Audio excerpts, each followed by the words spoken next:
ang kagumanan sa panahon, kalingo dito sa Jerusalem, kapatira ang patampo, kanino ang tanang kaunahan, pahulay na layo nihatag niyo.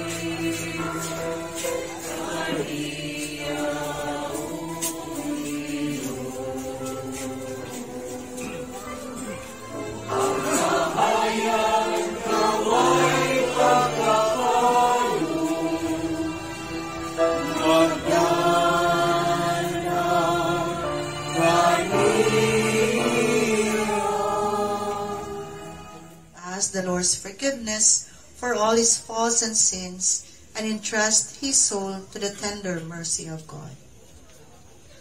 We comfort ourselves by listening to a short reading from the Word of God. Please all be seated. To everything there is a season, a time for every purpose under heaven, a time to be born, a time to die, a time to plant, and a time to pluck up what is planted, a time to weep, and a time to laugh, a time to mourn, and a time to dance, a time to keep, and a time to cast away. The word of the Lord. Thanks be to God. We have known the time for planting, for laughing, and for dancing. The joys of happier days can never be taken from us. Let those joys soften the pain of our suffering now. May our acceptance of this time of sadness help us to prepare for future joys with you and with Father Migs in your kingdom of peace and love. We ask this through Christ our Lord. Amen. Father Migs, O Lord.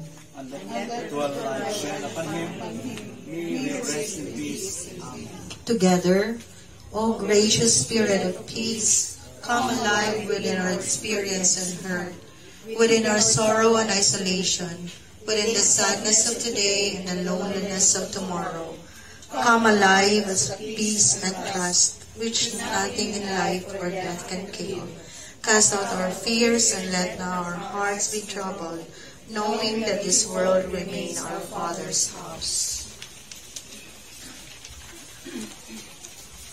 And let perpetual light shine upon him, O Lord. O most merciful God, we humbly beseech you on behalf of your Son, Father Migs, whom you have called out to this world, not to forget him, to bid your holy angels to lead him into paradise, his true country. For inasmuch as in you he put his hope and trust, grant that he may come to the possession of eternal joy. Amen. Please be seated again and let us listen to another reading.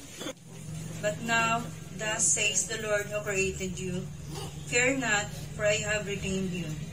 I have called you by your name, and you are mine. When you pass through the water, I will be with you. In the river you shall not drown. When you walk through fire, you shall not be burned. The flame shall not consume you. For I am the Lord your God, your Savior. The word of the Lord. Thanks be to God. Please all stand. Lord, we are grieving now for someone we love and cherished. The experience of death and bereavement can stir up in us feelings of fear for the future and lack of confidence. Renew our confidence that you are always with us, no matter what trials face us now or in the future. We ask this through Christ our Lord. Amen. CLAVERLITO, in his mortal life, you love him always with a great love. Now that he has been freed from all evils of this earth, bid your mercy. Let your goodness and your will bring him into your paradise, where there is no more grief or mourning or sadness, but peace and with your Son, the Holy Spirit, forever and ever. Eternal rest granted to Father CLAVERLITO, O Lord. And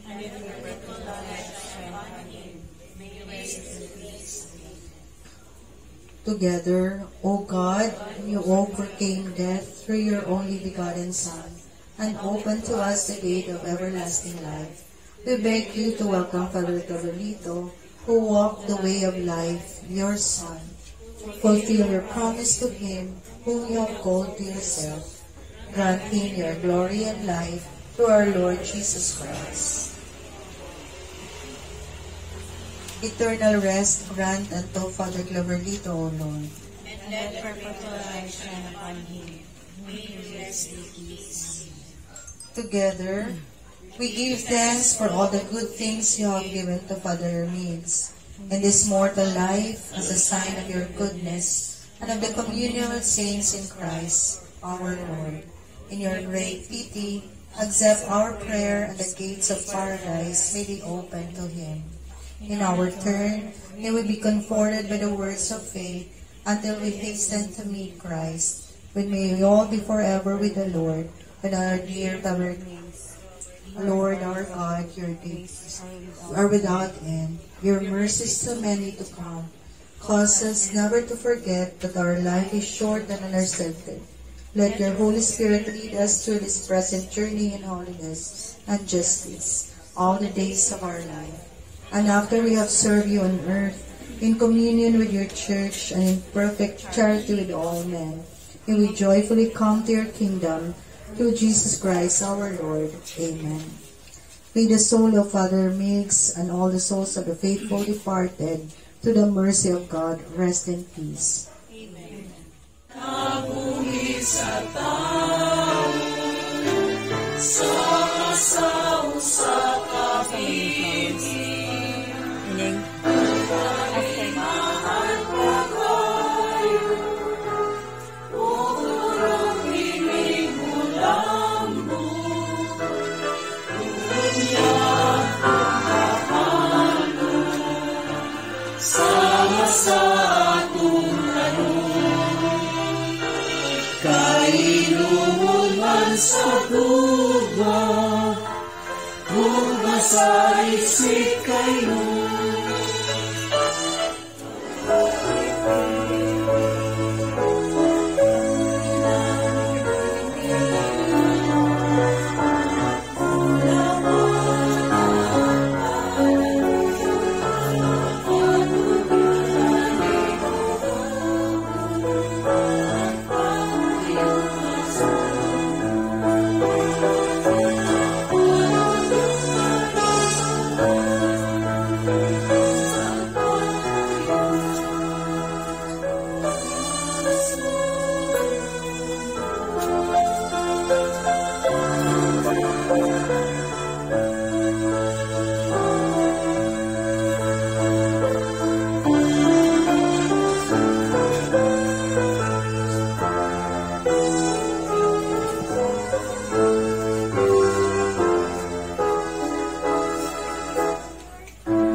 Sa